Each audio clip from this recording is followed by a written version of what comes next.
Let's begin with the next set for psychology answer writing. Now, the first question in the 2020 paper asked about discuss the reasons why rewards may backfire and produce their intended results of their behavior. Now, we have been studying in psychology that if there is a reward, what would happen?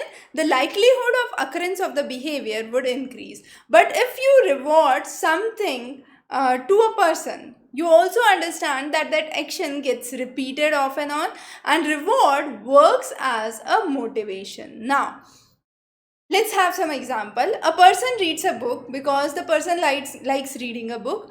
Teacher teaches because there is a passion to teach and there is a feeling that I am contributing something to the society, I am worthy, and I have a reason for which I am working for something. Now, all these examples have a common source. What is the common source? Is a self-driven motivation. A motivation to be worthy in the society, a motivation to be contributing something, a motivation which is intrinsic from within. And what if we start rewarding them for what they are already liking? So a teacher already likes to teach, is passionate, thinks that the teacher is worthy, contributes to the society, but you start rewarding the teacher. In this circumstance, the person would less likely enjoy it. And this is what is known as over justification effect. So there is a over justification effect, and this is a phenomena where you try to reward a person who already enjoys the work that they are doing, and therefore the performance in that scenario would decline. And what are the causes of over justification? The major cause of over justification is external benefit. People look forward towards external benefits rather than their personal goodwills, their personal enjoyment. They want a external appeal, a external motivation, and therefore this creates a reduced impact. Another theory why reward may backfire has been explained by Bem. It is known as the Bem's self-perception theory. Now, under the self-perception theory, the process of in which a person actually lacks the attitude or the emotional response starts to develop them by observing uh, their own behavior, and this is where they come to a conclusion that their attitudes must have been driven by their behavior.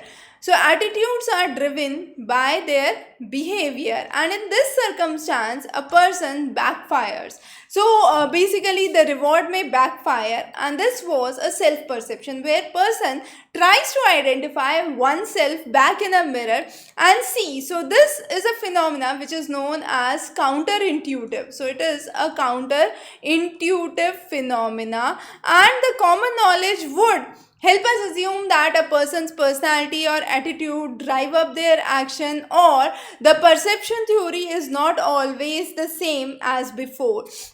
So there are various theories where people undergo over justification effect, and this over justification effect can no longer be assigned to the intrinsic motivation of a person, and therefore is inclined towards an extrinsic motivation, and therefore the expectations would now be more with the extrinsic motivation rather than the self-driven internal enjoyment of a person.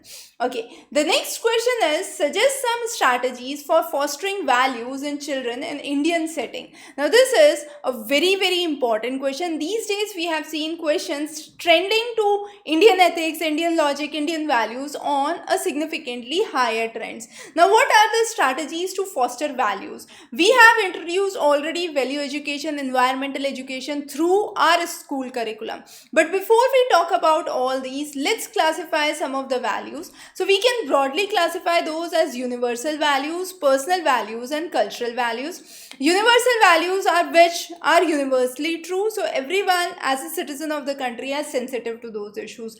Personal values is which you owe, a discipline, being punctual, so all those are personal values. And then is the cultural values, which comes from a family inheritance. So according to some family, these are the customs that should be done.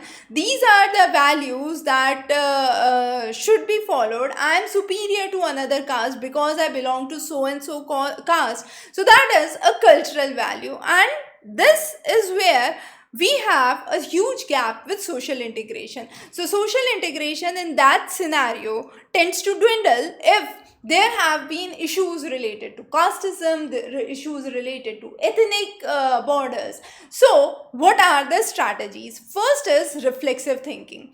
We need to understand a logical thinking and an independent thinking that a child should develop, which is against the dogmas of the existing society, removing any kind of prejudice. So, removing prejudice, we already saw the difference between prejudice, stereotypes, and discrimination in our previous lectures. So, just refer to that for more detail. But the idea is values are more permanent. Since values are more permanent than attitude, we need to have removal of any kind of prejudice, any kind of belief that crops in our mind.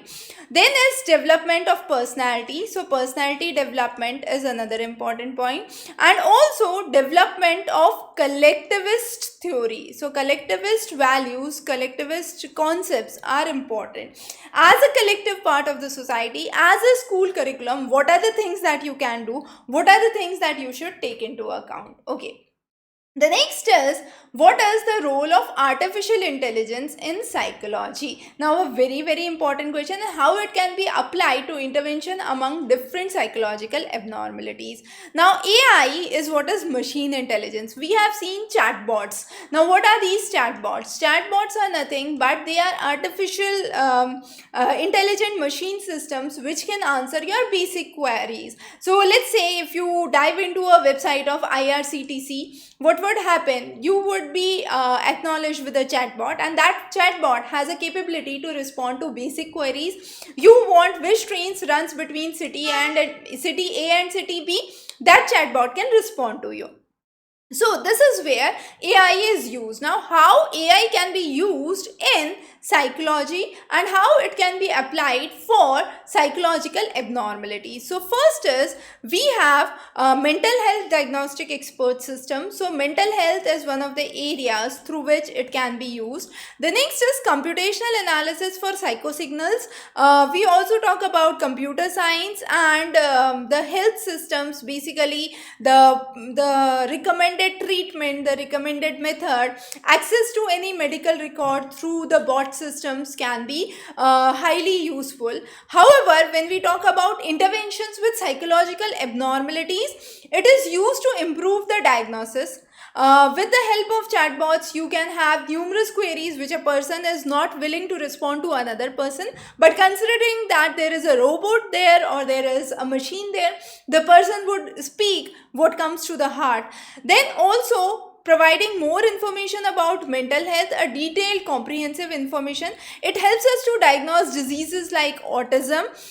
We have good machine learning systems which can work well and predict the severity of the disease as well, diagnose diseases like schizophrenia.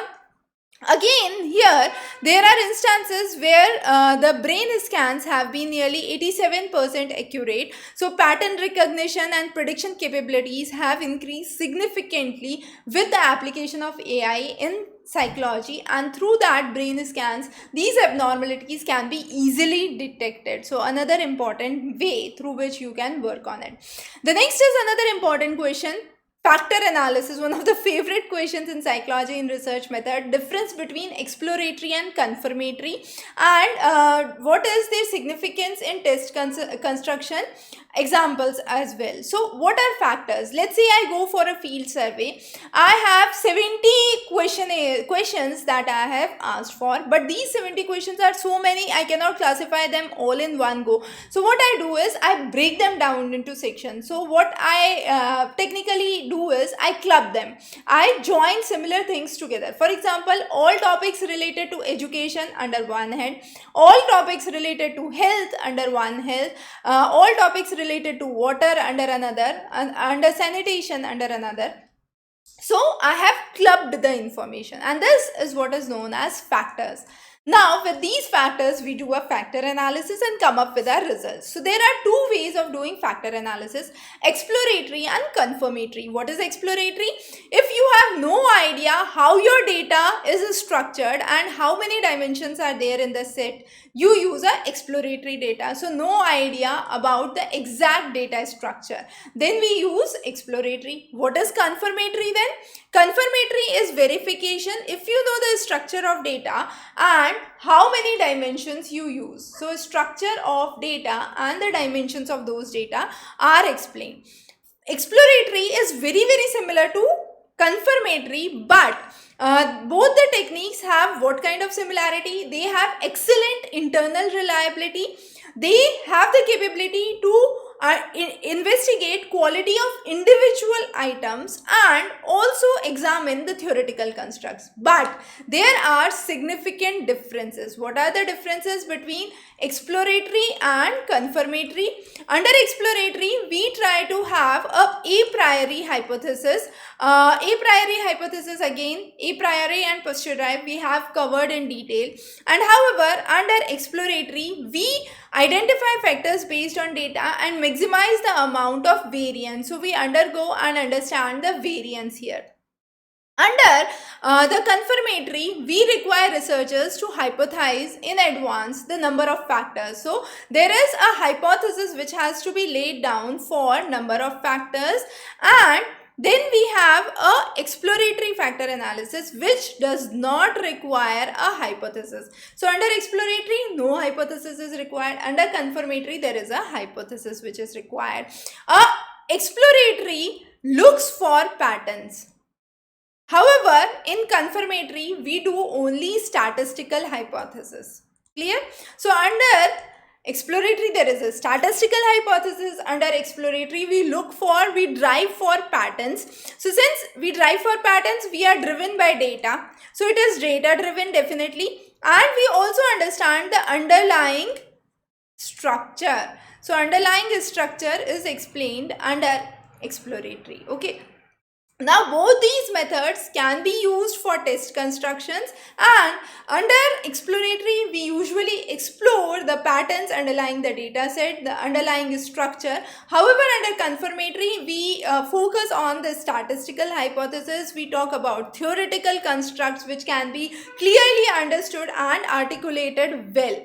Okay, the next question is, what is brain plasticity and the factors affecting it? So, ability of a brain to change its connections or rewire.